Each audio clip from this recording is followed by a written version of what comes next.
السلام عليكم ورحمة الله. معكم أخوكم رامي. تعالى نتكلم شوية في الكورة.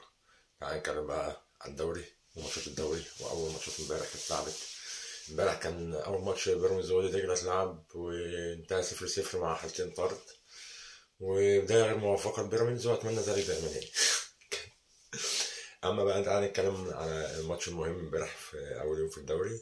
كان ماتش الزمالك وسيراميكا. بعد الماتش انا لقيت يعني نجوم كتير قوي من الزمالك في الاستوديوهات التحليليه وفي البرامج الرياضيه امبارح. الزمالك الاسد واللي هيتعادل مع الزمالك مش عارف ايه يا جماعه والله بستغرب الناس دي. يعني المفروض انت كمحلل رياضي او راجل نجم كوره ما بتتكلمش على مكسب 2-0 مثلا في اخر 10 دقائق لظروف خاصه في الماتش خالص. لان انت لو جيت تتكلم عن الماتش كتوتال كان الماتش كله يعني هتلاقي ان الماتش كله كان رايح جاي بين سيراميكا والزمالك وما فيهوش هجمات مؤثره ولا هنا ولا هنا.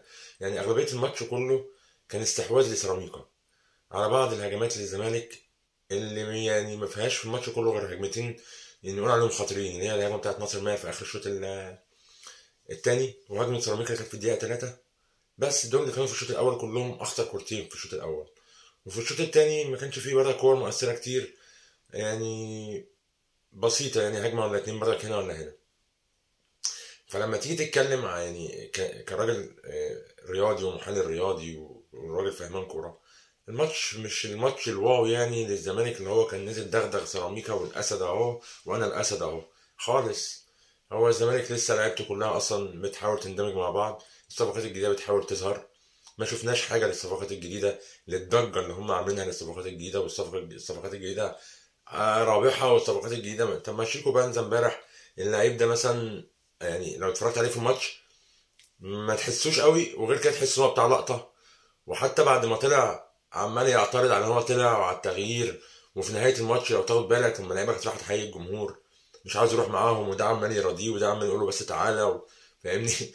لا يعني بالراحه شويه يا جماعه، يعني نتكلم كوره، يعني ما نتكلمش ان الزمالك لعب امبارح ماتش كويس بس مش ماتش يعني يخلي الناس تتكلم الكلام ده كله.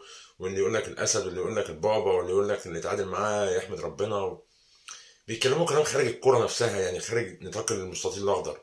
بص جوه الملعب مين اللي كان عندك ظاهر في الفريق؟ محدش من الصفقات الجديده. كل اللي كانوا ظاهرين عندك في الفريق امبارح وكانوا مميزين كان ناصر ماهر ومحمد شحاته، الاتنين معاك من السنه اللي فاتت فاهمني. وبنتايج برضك امبارح لعب ماتش كبير يعني بصراحه. فما تجيش تقول لي مثلا شيكو بنزا لعب ماتش جامد ولا عبد الحميد المعالي او ادم كايد او اي صفقه من الصفقات الجديده. مفيش ولا واحد فيهم شفت له حاجه مميزه. هو بس الاسيست اللي عمله كايد لناصر ماهر وخدمته في انها خبطت في رجب نبيل دونجا ودخل الجول. بس هي دي الكرة يعني اللي تعتبر كايد عملها.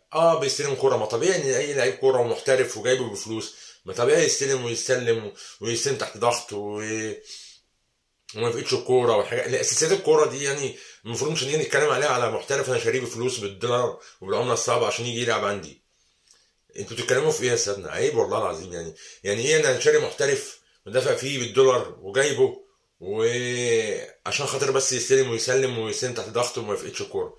لا انا عايز اشوف اكتر من كده، عايز اشوف المهارات، عايز اشوف الالتحامات، عايز اشوف الاجوان، عايز اشوف الاسيستات كده.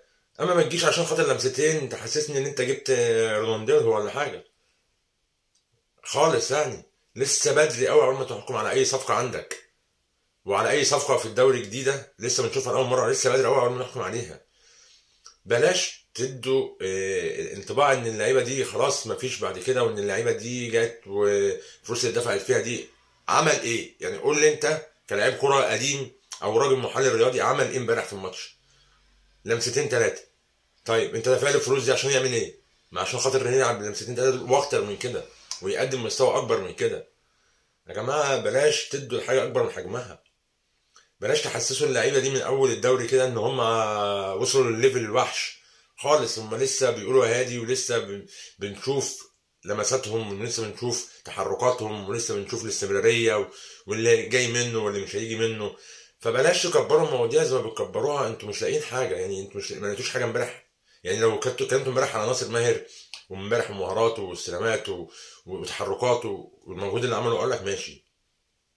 تتكلم على واحد زي محمد شحاته مجتهد في الملعب ولعيب كويس ولعيب مستقبل عندكم، اقول لك ماشي، وجون حلو طبعا، عمل جون ربنا يكافئه في اخر الماتش بجون عالمي لان هو يستاهل. اما ما فيش اي حاجه من الصفقات الجديده عندكم مميزه يعني لدرجه ان هو صفقات رابحه وصفقات تحصل فارق وهتعمل الفارق مع فريق.